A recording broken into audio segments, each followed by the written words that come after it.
Captain Ashok Kharat प्रकरणामुळे आधीच वादात सापडलेल्या रुपाली चाकणकर यांच्यावर आता आणखीन गंभीर आरोप होत आहेत। खरात यांची पाद्यपूजा करतानाचे फोटो आणि व्हिडिओ व्हायरल झाल्यानंतर चाकणकर यांना महिला आयोगाच्या अध्यक्षपदाचा राजीनामा द्यावा लागला। याच दरम्यान शिवसेना नेत्या सुषमा अंधारे यांनी मोठा दावा करत खळबळ उडवून दिली। सोमवती अमावस्येच्या दिवशी चाकणकर यांनी स्वतःची अनामिका कापल्याचा आरोप अंधारे यांनी केला आहे। तसंच तंत्रमंत्र विद्येमध्ये अनामिकेचा वापर करून लोकांवर प्रभाव टाकला जातो असाही दावा त्यांनी केला। अंधारे यांनी काही फोटोही सादर केले, ज्यामध्ये चाकणकर यांच्या अनामिकेला बँडेज लावलेलं दिसत आहे। या फोटोमुळे वाद अधिकच पेटला आहे। मात्र या सर्व आरोपांना आता प्रत्युत्तर मिळू लागले। पुण्यातील धायरी परिसरातील गणेश मंडळाच्या कार्यकर्त्यांनी वेगळाच दावा केलाय। त्यांच्या म्हणण्यानुसार चाकणकर या आरतीसाठी येत असताना गाडीतून उतरताना त्यांच्या बोटाला दुखापत झाली। विघ्नार्थ मित्रमंडळाचा अध्यक्ष होतो। प्रत्येक वर्षी ताई आमच्या इथं आरतीसाठी येतात। त्या दिवशी पण आरतीचं नियोजन आम्ही ताईंना घ्यायला रिसीव्ह करायला वरती गेलो होतो। गाडीतनं उतरताना गाडीच्या जेव्हा दरवाजा बंद करताना ताईंचं बोट तिथे अडकलं। क्षणाचा तिथं ताईंना रक्त वगैरे येत होतं।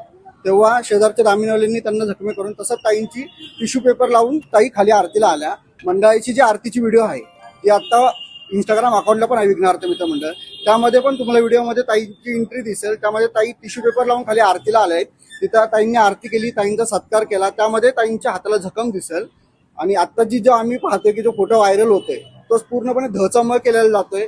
कुठलाही तो त्याचं तिथं प्रत्यक्ष कोणतीही माहिती नसताना फेसबुकवरती जे फोटो आहेत त्या ती घटना का घडली आहे, कशी घडली आहे ते आम्ही सगळे ते प्रत्यक्ष पाहिलेली आहे।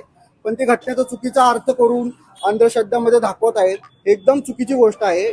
त्यामुळे आमच्या इथे ज्या ताई राहतात त्यांची पूर्णपणे हे एक चुकीच्या प्रमाणे मेसेज फिरतोय। आमच्या पण मंडळाचे तिथे नाव येत आहे, आम्ही पण पाहत आहोत फोटोमध्ये। आमच्या इथे खूप बदनाम होत। त्यामुळे हे जो प्रकार घडत आहे याची शहानिशा केली पाहिजे, तपास केला पाहिजे। चुकीचं पोस्ट व्हायरल करता नाव बदनाम करणे एकदम चुकीचं आहे। दरम्यान या संपूर्ण प्रकरणात रुपाली चाकणकर यांच्यावर गंभीर आरोप केले जात आहेत। राष्ट्रवादी काँग्रेसच्या नेत्या रुपाली पाटील ठोंबरे यांनी चाकणकर यांच्यावर अत्यंत गंभीर आरोप केलेत। रुपाली चाकणकर या महाराष्ट्रातील सर्वात मोठ्या सेक्स रॅकेटच्या सूत्रधार असल्याचा आरोप त्यांनी केलाय।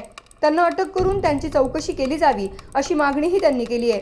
या संदर्भात ठोंबरे यांनी मुख्यमंत्री देवेंद्र फडणवीस यांना पत्र पाठवलंय। दरम्यान राज्य सरकारने या प्रकरणाची चौकशी करण्यासाठी विशेष तपास पथक SIT स्थापन केली आहे। या SITचं नेतृत्व IPS अधिकारी तेजस्विनी सातपुते करत आहेत। तपासादरम्यान अत्यंत गोपनीयता पाळली जात असून आरोपींची अज्ञात ठिकाणी चौकशी सुरू असल्याची माहिती आहे। या संपूर्ण प्रकरणात रुपाली चाकणकर यांच्यावर आधी तंत्रमंत्राचे आता सेक्स रॅकेटसारखे गंभीर आरोप केले जात आहेत। या सगळ्यात सत्य नेमकं काय SITच्या तपासातून ते स्पष्ट होणार आहे। या प्रकरणात आणखीन कोणते धक्कादायक खुलासे समोर येतात हे पाहणं महत्त्वाचं ठरणार आहे।